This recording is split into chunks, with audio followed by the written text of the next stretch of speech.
이 시간에 우리가 함께 읽은 본문에서 올 한 해 동안 우리가 교회 사역을 하는 데 있어서 우리의 마음가짐, 이 태도에 대해서 아버지의 마음을 가지라 라는 제목으로 하나님의 말씀을 나누려고 합니다. 특별히 2024년도 우리 교회의 교회 표, 그러니까 올 한 해 동안 우리 교회가 나갈 방향이죠. 전도하고 양육하여 제자 삼는 교회인데요. 오늘 나와 있는 본문 중에 특별히 2절 말씀이죠. 또 내가 많은 증인 앞에서 내게 들은 바를 충성된 사람들에게 부탁하라. 그들이 또 다른 사람들을 가르칠 수 있으리라. 이 말씀 중심으로 해서 우리 교회가 올 한 해 동안은 전도에 집중하고 전도한 그 사람들을 양육하는데, 그 이후에 나중에 또 이제 성도들이 모이면 또 제자 삼는 일에 또 교회가 또 헌신해야겠죠. 근데 우리는 특별히 전도하고 양육하는, 전도하고 끝나는 것이 아니라 전도하고 양육하는데 집중하는 데 있어서 우리가 좀 가장 중요한 거는 여러 가지 전도하고 양육하는데 뭐 교재도 필요하고 여러 가지 뭐 전략도 필요하고 여러 가지 우리가 뭐 프로그램이라든가 준비할 것이 있지만 그보다도 가장 앞선 것은 우리의 마음가짐인 것 같아요. 특별히 우리의 마음가짐이 아버지의 마음을 가지고 올 한 해 동안 우리에게 주어진 사역을 감당하고 싶은 마음에서 아버지의 마음을 가지라는 제목으로 하나님의 말씀을 전하고 싶습니다. 그 디모데 후서는요, 사도 바울이 여러 서신서를 썼는데 13권의 신약을 사도 바울이 기록했다 그래요. 그래서 디모데 후서는 사도 바울이 순교 직전에 마지막으로 쓴 서신이에요. 그래서 이게 디모데 후서는요, 이렇게 로마 감옥에 있었을 때 쓴 서신이기 때문에 옥중 서신이라고 말하기도 하고요. 사도 바울이 감옥에 있을 적에 그 당시에 디모데는 에베소 교회에서 목회 사역을 하고 있었기 때문에 목회 서신이라고 이야기도 하는 거예요. 그런데 사도 바울이 로마 감옥에서 죽음을 앞두고서 자신의 사랑하는 제자이자 믿음의 아들, 영적인 아들인 그 디모데에게 마지막으로 권면하면서 기록한 책이 디모데 후서예요. 특별히 이제 디모데 후서가 마지막 서신으로 마지막 유언처럼 마지막에 이제 조금 있으면 사도 바울은 천사들에 의해서 붙들림 받아서 하늘나라 가겠죠. 마지막으로 자신의 믿음의 아들에게 이야기한다는 것은, 유언한다는 것은 그 디모데가 목회 사역하는 데 있어서 가장 중요하다고 여겨지는 것을 마지막으로 남기겠죠. 유언은 그 사람의 인생에 있어서 후손들에게 가장 남기고 싶은 말, 가장 중요하게 여기는 말을 남기는 거 아니겠어요? 그래서 오늘 본문에서 사도 바울이 디모데의 사역 가운데 가장 중요하게 여겼던 그 말에 대해서, 그 권면에 대해서 우리가 살펴보면서 그 가운데 우리가 아버지의 마음을 가졌으면 좋겠다고 갖는 것에 대해서 이 시간 나누려고 하는데요. 특별히 우리 교회가 뭐 기존 교회이기도 하지만 교회 개척의 입장에 우리가 있기 때문에 어떻게든 바깥에 나가서 복음을 증거하고 전도해서 영혼을 얻어서 그들을 키우는 그런 입장이 있죠. 근데 사도 바울은 우리가 잘 알고 있는 것처럼 복음을 가지고 이방인의 지역 다니면서 교회를 개척했죠. 그리고 그 개척된 교회를 든든하게 복음으로 세우는 역할을 했어요. 그리고 훈련받은 사람들을 그 교회에 담임 사역자로 맡기고 또 다른 곳에 가서 교회를 개척하고 교회를 세우고. 사도 바울이 그랬는데요. 사도 바울이 교회를 개척하고 성도들을 얻고 그들을 양육하고 키우는 데 있어서 사도 바울의 마음 가운데 있었던 기본적인 마음가짐은 뭐였냐면 아버지의 마음이 있었다는 거예요. 아버지의 마음으로 교회를 개척하고 아버지의 마음으로 성도들을 양육하고 키웠다는 거예요. 정말 중요한 것 같아요. 우리가 이제 본격적으로 전도를 하고 사람들을 만나야 되는데 우리의 마음가짐 가운데 기본적으로 장착되어야 될 마음이 아버지의 마음, 하나님 아버지의 마음이 우리 마음 가운데 먼저 있은 다음에 올 한 해 동안 우리의 사역을 감당했으면 좋겠어요. 그래서 사도 바울이 교회를 세울 적에 어떠한 마음으로 교회를 세웠는지 고린도전서 4장 15절에 보니까요, 사도 바울이 이렇게 교복해요.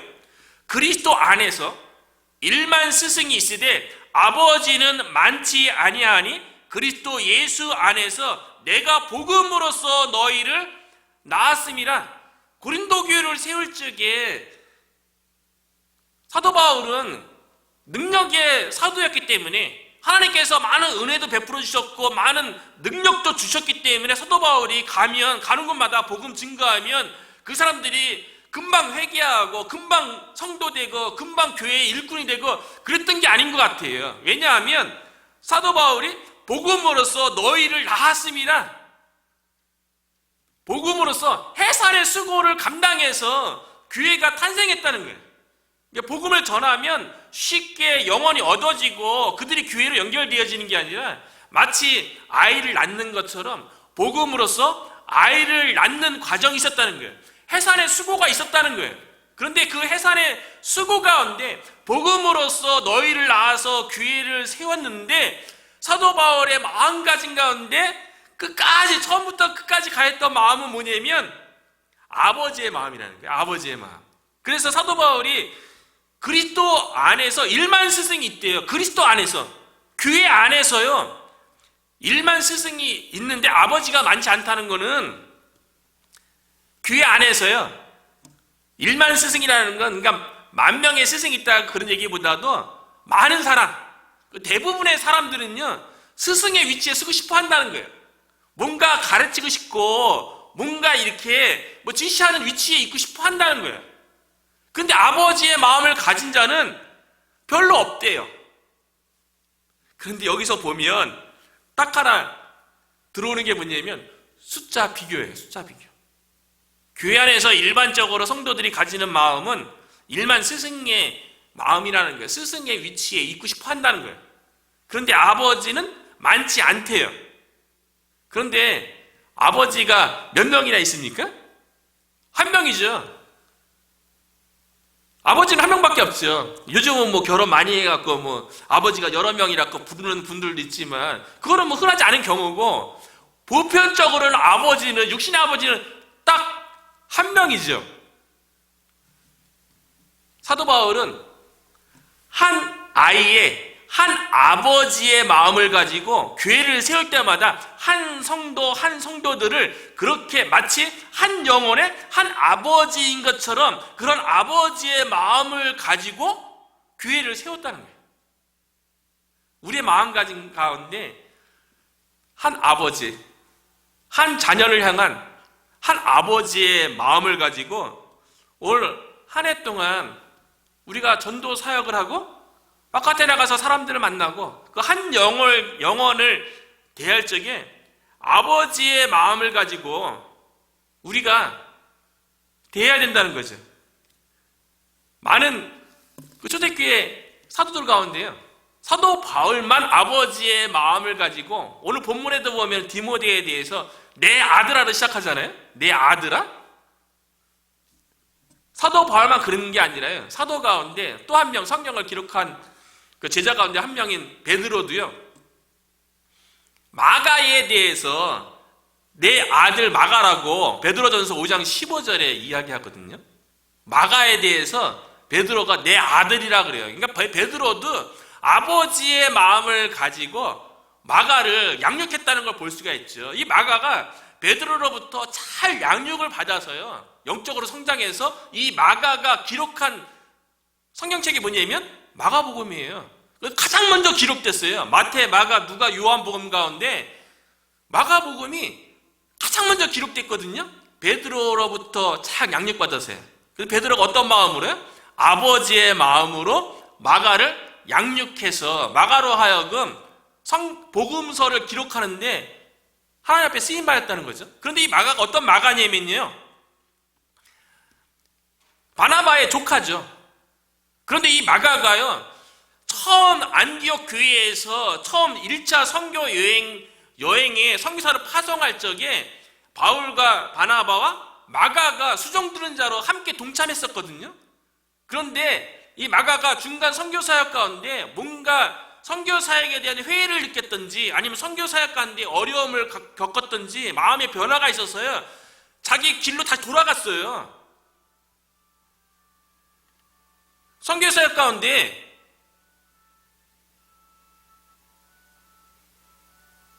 어려움이 있어갖고 선교 사역 가운데 포기하고 자기의 길로 돌아갔던 사람이 마가였다고요. 그런데 이 마가에 대해서 베드로가 뭐라 얘기해요? 내 아들이라고 얘기해요. 내 아들이라고. 2차 선교여행 때 사도 바울이 이 마가에 대해서 이전에 자기 길로 돌아갔던 마가를 데리고 갈 수 없다 그래갖고 바나바하고 바울이 심히 싸웠어요. 다투고 바나바는 자기 조카 마가 데리고 고향 구브로로 갔고 바울은 신라 데리고 다른 데로 갔죠. 마가가 원래 사역 가운데 실패했던 그런 사람이었음에도 불구하고 베드로는요, 아버지의 마음. 아버지의 마음이 어떤 마음이겠어요? 때로는 실패하고 때로는 낙담하고 때로는 사역 가운데 떠났던 사람에 대한다 할지라도 품어주고 용서하고 다시 복음으로 회복시켜서 하나님의 일꾼으로 마가복음을 기록한 데 쓰임받은 것처럼 하나님 앞에 쓰임받을 수 있도록 양육하는 자가 아버지의 마음이죠. 베드로가 아버지의 마음을 가지고 선교에서 중간에서 포기했던 마가를 양육해서 내 아들이라고, 믿음의 아들이라고 그렇게 칭한 것을 볼 수가 있어요. 이 아버지의 마음은요, 누가복음 15장에 있는 것처럼 우리 가운데 아버지의 마음이 있다는 것은 기다리고 때로는 인내하고 그리고 돌아온 아들에 대해서는 품어주고 용서하고 위로하고 격려하고 다시 한번 하나님의 자녀로서 자랄 수 있도록 아껴주는 마음이죠. 누가복음 15장에 나오는 탕자의 비유에 나오는 아버지가 그런 아버지 아니에요? 그 아버지의 마음이요? 집 나간 둘째 아들이 들어오기만을 늘 기다렸잖아요. 동구 밖에서 아들이 돌아오는 모습을 봤을 적에 아들이 아버지를 먼저 발견한 게 아니고요, 아버지가 아들을 먼저 발견했어요. 이 얘기는 아버지가 그 둘째 아들이 집 나갔으기에 아버지가 얼마나 기도하면서 기다렸겠어요. 맨날 동구멍만 쳐다보는 거죠. 언제 들어오나 언제 들어오나. 근데 어느 순간 둘째 아들이 완전히 세상에서 망한 다음에 돼지우리간에서 깨닫죠. 아버지 집이 좋은 거구나. 아버지 집으로 돌아왔을 적에 아버지가 먼저 발견하고 달려나가서 그 아들을 품어주고 집으로 데리고 와서 씻기고 잔치 베풀어주고 그랬던 게 아버지의 마음 아니에요? 그 큰아들은 뭐 똑같죠. 둘째 아들이나 맏아들이나 아버지가 집 나가서 방탕하게 생활한, 그래서 아버지의 유산을 다 허비한 그 둘째 아들 아버지 용서하는 것에 대해서 못마땅했던 맏아들에 대해서도 아버지는 여전히 품어주죠. 너가 잃었던 내 아들이 다시 돌아왔으니 함께 너가 기뻐하고 즐거워하는 것이 마땅하지 않냐 라고 큰아들이 아버지 집에서 아버지에 대해서 불만과 불평 있는 것에 대해서도 아버지는 또 맏아들도 품어주잖아요. 아버지의 마음은요, 끊임없이 품어주고 용서해주고 기다려주는 마음이라는 거예요. 이곳에 와서 여러 목사님들을 만난 것 같아요. 뭐 지난주도 또 근처에 있는 목사님 또 만나서 이 지역에서 목회하는 가운데 여러 가지 이제 이민 목회 사역에 대한 현장에 목회 사역의 여러 가지 이야기를 듣는데 여기뿐만 아닌 것 같아요. 제가 이제 버지니아에 있는 목사님들도 만났고, 뭐 메릴랜드에서 목회하시는 목사님들 만났고, 뭐 제가 있었던 또 플로리다에서도 사역하면서도 목사님들 만나면 가장 많이 듣는 이야기가 뭐냐면 이 지역에 있는 성도뿐만 아니라 교회 안 나오는 수많은 이민자들의 마음속에 교회에 대한 상처가 있다는 거예요. 아픔이 다 많다는 거예요. 교회 나온 사람은 교회 나온 대로 아픔과 상처가 있고요. 그리고 특별히 이민 사회에서 한인교회는 지역 사회의 중심 역할을 하기 때문에 신앙 있던 없던 예수 믿든 안 믿든 교회는 다 이렇게 돌아다녀 보잖아요. 그러면서 상처를 너무 많이 받아갖고 그래서 교회 안 나오는 사람이 너무 많다는 거예요. 우리가 만날 사람들이 바로 그렇게 상처받고 마음의 문이 닫힌 그런 사람들을 우리가 만나는 거죠. 그럴 적에 우리가 어떤 마음을 가져야겠어요? 아버지의 마음을 가져야 되는 거예요. 이민자의 삶 가운데 주류 사회 속에서 활동하는 것이 아니라 어쩌면 이민자로서 사회에서 인정 못 받을 수 있죠. 사실 그렇게 생각하면 안 되죠. 우리가 하나님의 자녀로서 하나님이 이 땅의 주인인데 우리가 이 땅의 주인이죠. 미국의 주인이 백인입니까? 아니죠. 이 땅의 주인은 하나님이죠. 우리가 주인 행세 해야죠. 그렇지. 근데 실질적으로는 믿음으로 그렇게 살아가는 게 아니라 이민자의 삶 가운데, 직장생활 가운데, 세상의 삶 가운데 사실 상처 있는 건 있죠. 그렇다 할지라도 우리가 그 마음들 누가 위로해 줄 수 있겠어요? 누가 용기 주고, 누가 이민자의 삶 가운데 소망이 되어주고, 누가 앞날에 대한 비전을 제시할 수 있겠어요? 오직 예수 그리스도밖에 없어요. 복음을 올바르게 깨닫고 살아계신 예수 그리스도를 마음에 만나서 경험하게 될 때에 이 사회에서 상처받았든 아니면 교회에서 상처받았든 그 모든 마음들이 다 녹아지는 거죠. 그리고 깨졌던 마음이 다시 회복되어져서 기쁨 가운데, 영광 가운데 믿음 생활할 수 있는 거고, 이 사회 속에서 하나님의 자녀로서 사회 나가서 담대하게 우리가 살아갈 수 있는 거 아니겠어요?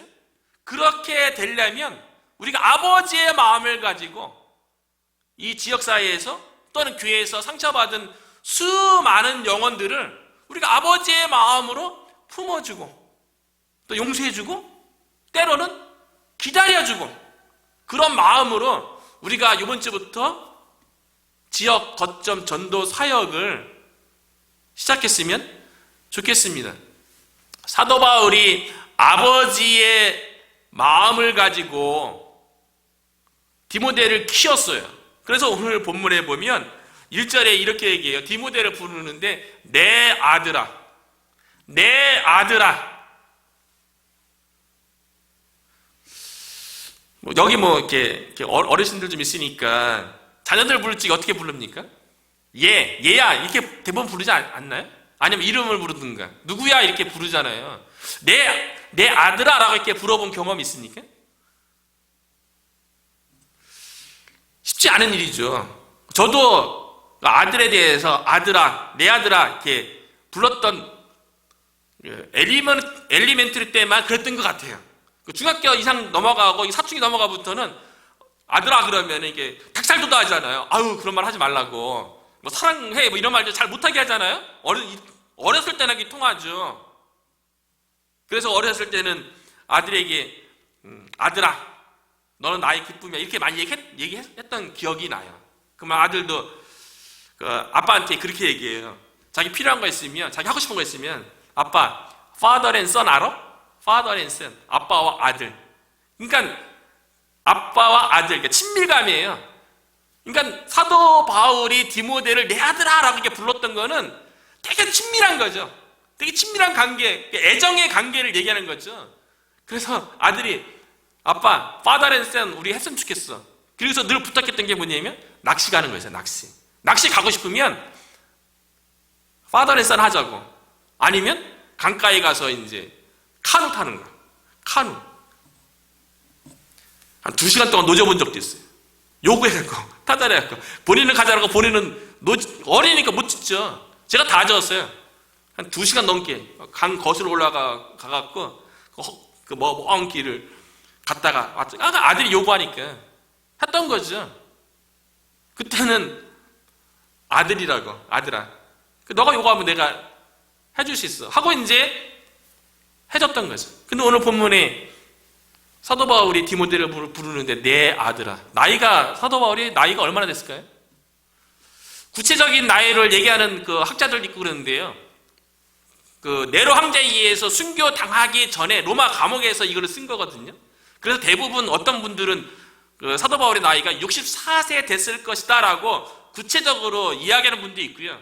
어쨌든 대부분 60세 전후의 나이라고 얘기하고요. 디모데는 20대 후반에서 30대 중반의 나이라고 얘기해요. 그래서 디모데가 에베소 교회에 단임 목회할 적에 나이가 어린 것을 인해서 업신여기지 못하게 하라고 얘기하잖아요. 나이가 어린 상태에서 에베소 교회에 단임 역할을 한 거예요. 어쨌든 사도 바울은 60 넘으신 어르신이고요. 그 당시에는 뭐 할아버지죠. 그 디모데는요, 성인이잖아요. 다 큰 성인이잖아요. 한 교회를 목회하는 목회자잖아요. 그런 디모데를 향해서 사도 바울이 부르기를 디모데야가 아니라 내 아들아. 사도 바울 입장에서도 그렇고 디모데 입장에서 오늘날 우리의 입장으로 이해하자면 약간 닭살 돋는 것 같지만 그만큼 사도 바울이 디모데를 어떻게 대하고 있는지를, 그러니까 아버지의 마음으로 처음부터 만나서 양육하고 또 한 교회의 담임 사역자로 세울 때까지 그 한 사람을 키우는 데 있어서 죽기 전까지 아버지의 마음으로 디모데를 대하고 있는 모습을 보면서 우리가 이 아버지의 마음이 우리가 전도 사역할 때뿐만 아니라 그때 한 영혼 한 영혼 만날 때뿐만 아니라 그 이후에도 전도대에서 우리에게 온다 할지라도 그 영혼을 아버지의 마음을 가지고 끝까지 책임지고 끝까지 아버지의 마음으로 돌보는 것이 우리에게 필요하다는 거죠. 이번 주부터 이제 이따가 이제 신교 이후에 플랜카드 할 거 제가 뽑아왔어요. 구체적인 거 이제 정하고서 나오는 대로 교회 편말을 나오는 대로 제가 이번 주는 이제 기도도 하고 이번 주에 나오면 좋겠고요. 사진 찍어서 이제 홈페이지나 이제 그 페이스북에도 올리기도 하고 기도 부탁하고 제가 이제 직접 뛰어다녀야겠죠. 그 노인복지센터도 이제 구체적으로 다녀야겠죠. 사도 바울이 아버지의 마음을 가지고 아들인 믿음의 아들이죠. 디모데에게 내 아들아 이게 친근하게 부르면서 당부하기를요. 사역 가운데 먼저 1절에 보면 너는 그리스도 예수 안에 있는 은혜 가운데 먼저 강했으면 좋겠다. 사역은요, 우리가 은혜 받아서 사역하는 거죠. 사역하면서 은혜 받는 게 아니에요. 교회에서 보면 이렇게 사역 가운데 힘들어하고 지치고 사역 가운데 원망과 불평이 있는 사람들은요, 하나님의 은혜가 없기 때문에 그래요. 하나님의 우리가 이 자리에 앉아 있는 것도, 그리고 좀 힘들고 어려운 가운데도 주의 부르심에 순종해서 주의 길을 가려고 하는 것은 그것도 억지로 가려고 하는 게 아니라 기쁨으로 가려고 그러잖아요. 감사함으로 가려고 그러잖아요. 왜요? 우리 안에 있는 하나님의 은혜를 우리가 알기 때문에 그런 거죠. 그 은혜 때문에 주의 일을 하는 거죠. 주의 은혜 없이 어떻게 주의 일을 감당할 수 있겠어요? 그런데 사역하다 보면 여러 가지 어려움에 부딪힐 수도 있고 여러 가지 환난도 만날 수 있겠죠. 그럴 때마다 그 어려움과 환난을 극복할 수 있는 힘도 여전히 그리스도 예수 안에 있는 은혜예요. 그래서 우리가 사역 가운데 이번 주부터 좀 이렇게 외부에서 활동하고 싶어 하는데, 그쵸? 열심히 해야죠. 이렇게 이제 핑계 댈 것도 없죠. 사역 가운데, 현장 가운데에서 열심히 해야지 하나님께서 은혜 부어주시는 거죠. 아무것도 안 하면 아무 일도 안 일어나죠. 그런데 하나님을 위해서 위대한 일에 도전하고 하나님의 은혜 가운데 하나님의 일에 열심을 내면 반드시 하나님께서 열매 맺게 할 줄로 믿습니다. 우리가 이번 주부터 이제 전도하고 양육하여 제자 삼는 교회로서 올 한 해 동안 이제 달려가야 될 텐데요. 우리가 늘 명심해야 될 것은 뭐냐면 우리가 하나님의 은혜를 입어서 사역하는 거예요. 이 은혜가 떨어지면 사역 가운데 지치는 것뿐만 아니라 영적으로 건조해져요. 영적으로 건조해지면 원망과 불평과 짜증이 나올 수밖에 없는 거예요. 하나님의 은혜로 사역해야 되기 때문에 우리가 늘 명심해야 될 것은 뭐냐면 사역해야죠. 사역에 대해서 이렇게 집중하는 것이 아니라 먼저 하나님의 은혜 가운데 집중하는, 그래서 우리가 먼저 하나님의 은혜 가운데 젖어 있을 수 있도록 늘 그리스도 예수 안에 있는 은혜 안에, 은혜에 강하게 서 있는 저와 여러분이 되어서 주의 일을 감당할 수 있는 올 한 해가 되기를 주의 이름으로 축원합니다. 영적인 아들, 믿음의 아들 디모데에게 그리스도 예수 안에 있는 은혜 안에 더 강하게 서서 감당해야 할 사역이요. 2절인데요. 2절에 보니까요. 또 내가 많은 증인 앞에서 내게 들은 바 충성된 사람들에게 부탁하라. 그들이 또 다른 사람들을 가르칠 수 있으리라. 이 구절에서 이제 우리 교회에 표가 나온 거죠. 2절에 한마디로 요약하면 사람을 키우는 거죠. 디모데가 에베소 교회에 사역하면서 감당해야 할 일이 뭐겠어요? 영혼을 얻어서 그 영혼을 말씀으로 잘 양육해서 하나님의 사람으로 이 땅 가운데 살아갈 수 있도록 목회하는 거죠. 사람을 키우는 사역을 디모데에게 하라는 거예요. 그런데 사도 바울이 내 아들아 라고 이야기하면서 아버지의 입장에서 이야기한 것처럼 사도 바울은 디모데가요, 사도 바울이 아버지의 마음으로 디모데를 양육했던 것처럼 디모데도 사도 바울이 가졌던 그 마음, 일반 스승의 마음이 아니라 아버지의 마음을 가지고 충성된 사람들을 가르칠 수 있는 그 사역을 감당하라는 거예요. 그러니까 사도 바울이 디모데를 양육하고요, 디모데가 충성된 사람들을 양육하고요. 그러면 충성된 사람들이 또 다른 사람들을 가르칠 수 있는 그런 사역이 된다는 거예요. 그런데 디모데가 가져야 할 마음은 사도 바울이 가졌던 아버지의 마음이라는 거예요. 늘 품어주고 용서하고. 전도하다 보면 사실은 뭐 예전에는 한 20년 전이죠. 요즘은 통계가 어떻게 되는지 모르겠어요. 20, 30년 전에 제가 캠퍼스 사역할 때는 4명 전도하면 1명이 영접했거든요. 그리고 그 1명이 한 7, 80%는 거의 연결되어서 양육되는 그런 기회가 있었어요. 그런데 요즘은 몇 명 전에야 1명 영접하고, 영접하는 사람 가운데 몇 명이 양육되는 대로 또 기회로 연결될까요? 그 비율이 많이 떨어졌을 거예요. 근데 이민 사이에서는 그런 계기가 많이 없는 것 같아요. 그러니까 우리 교회가 한번 해보죠. 몽고메리 하원이에서 우리 교회를 통하여서 몇 명에게 이렇게 복음을 증거하면 그 중에 몇 명이 복음을 받아들이고 그 중에 몇 명이 교회에 나와서 양육 가운데 참여하게 되는지 우리가 한번 이민사회에서 올 한 해 동안 그런 통계를 만들어 봤으면 좋겠어요. 그것이 사실 사람을 키우는 게 교회의 본질이죠.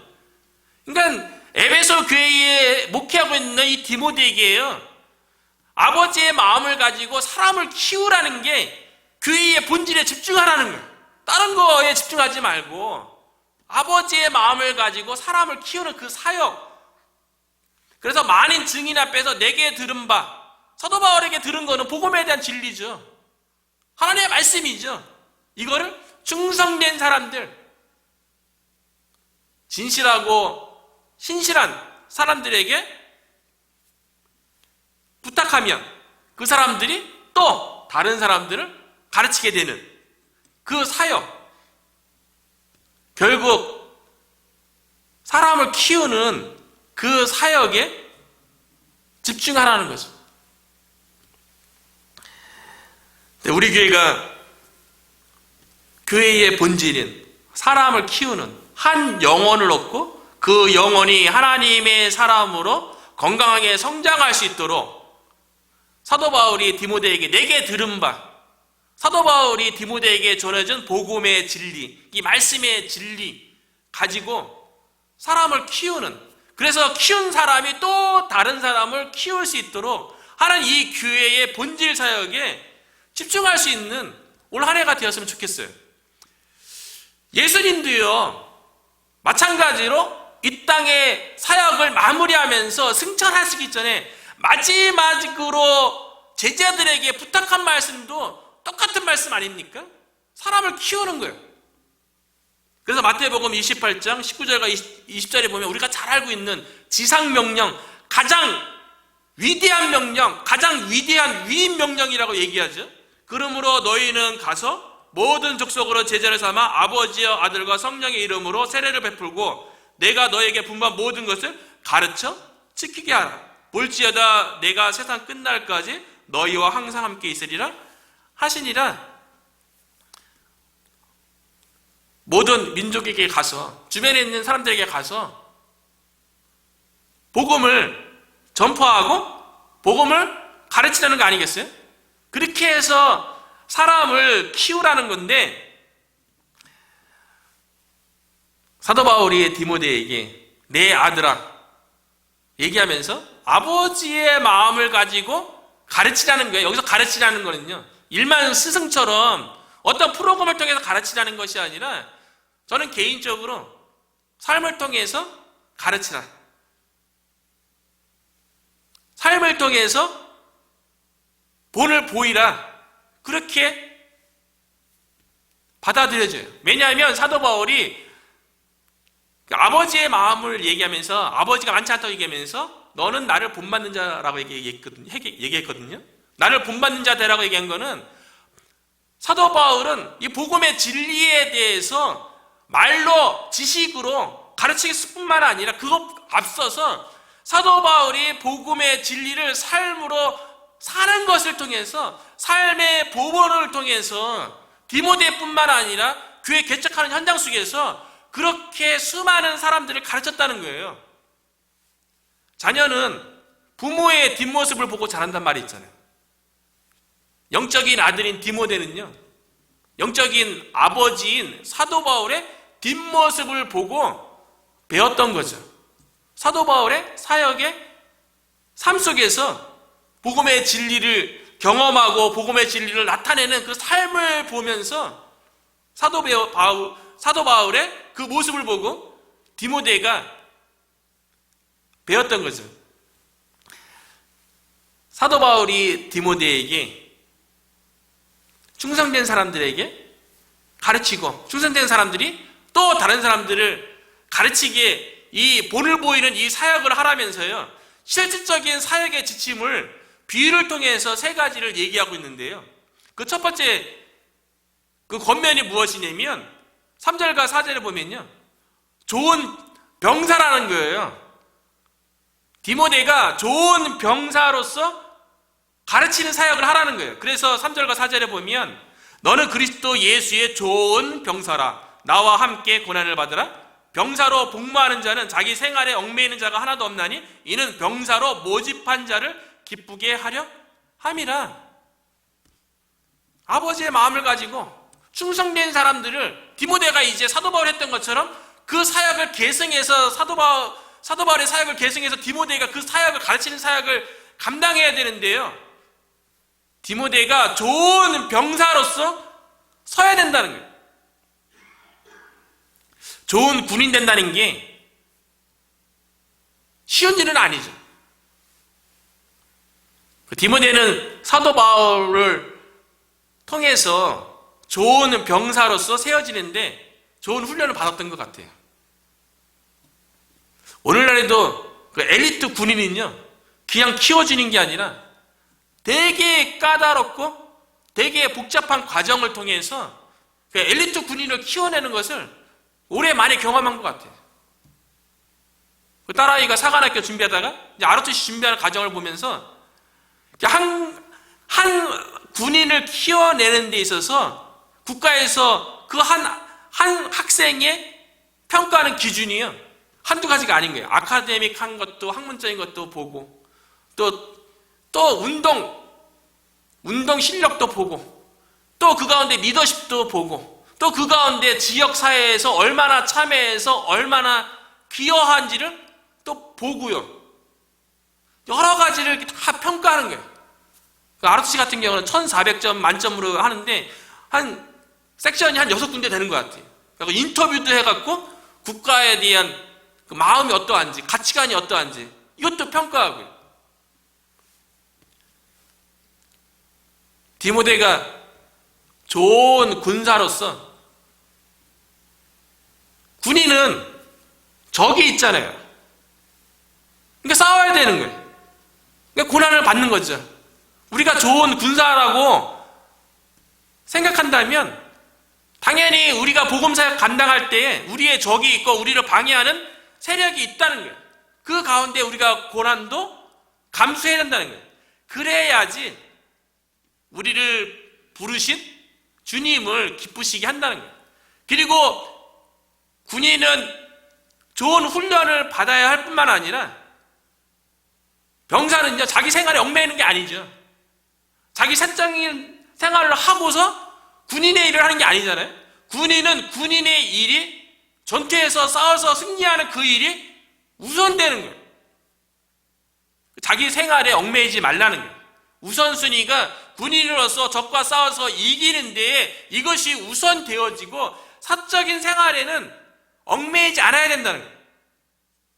예수님도 얘기했죠.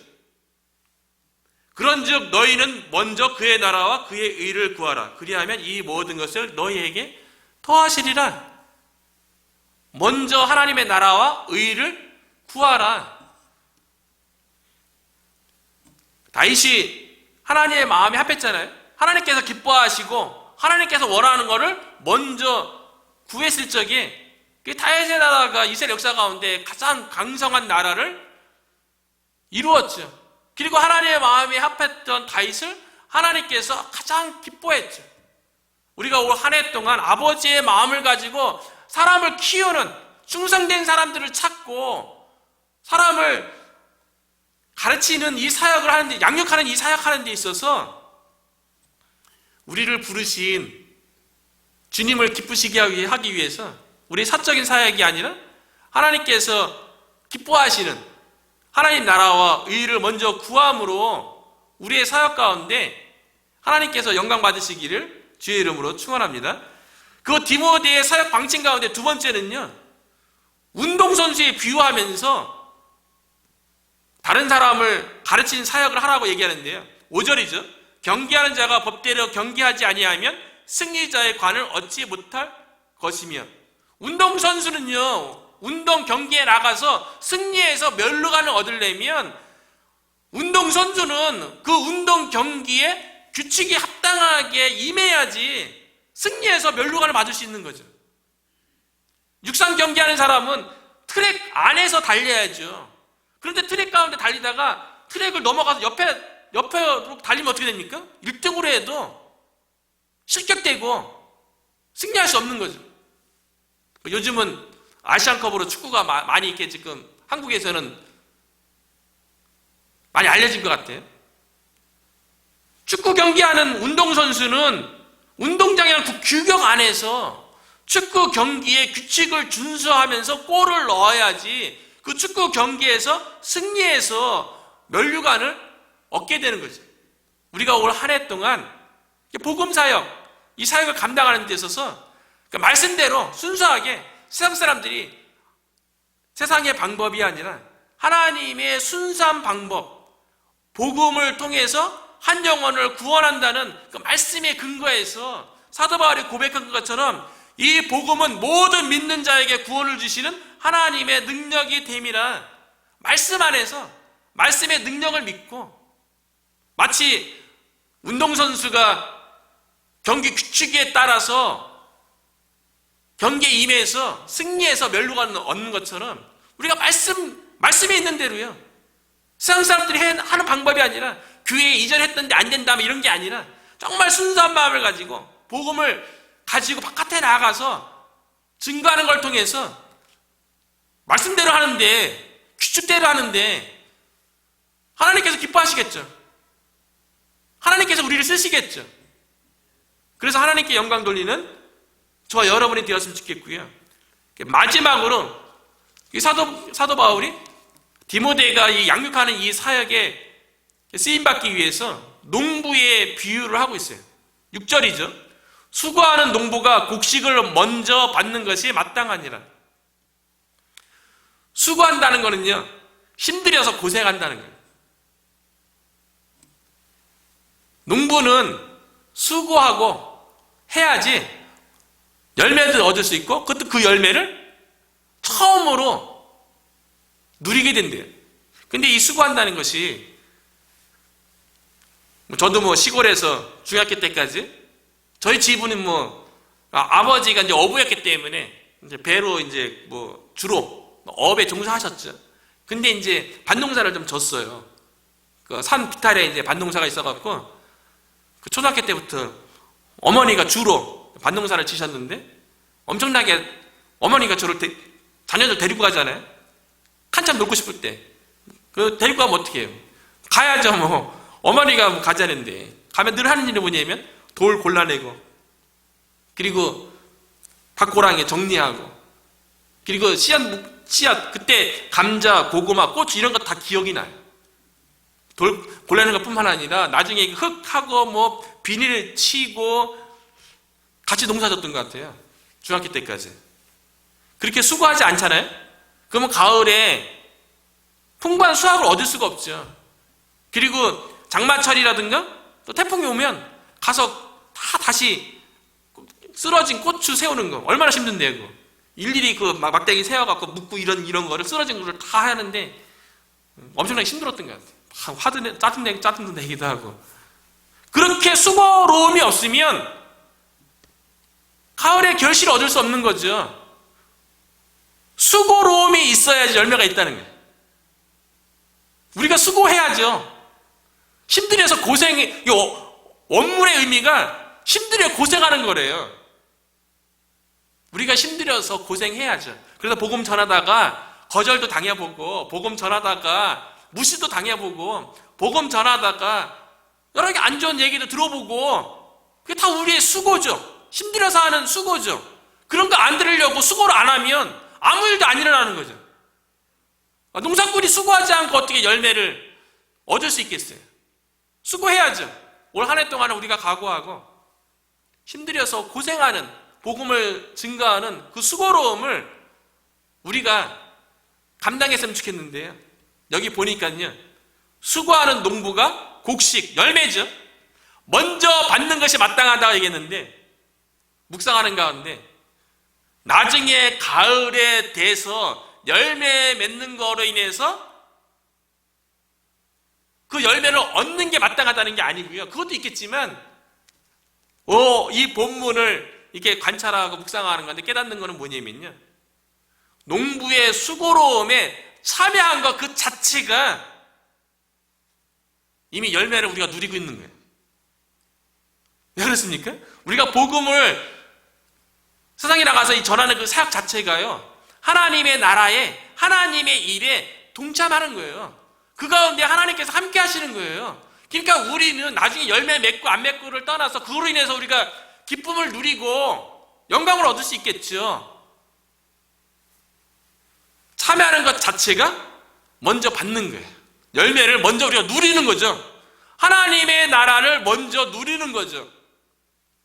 그렇기 때문에 이번 주부터 기도하고 우리가 전도하고 양육하여 제자 삼는 교회로서 우리 교회가 올 한 해 동안 이제 세워져 가게 될 텐데요.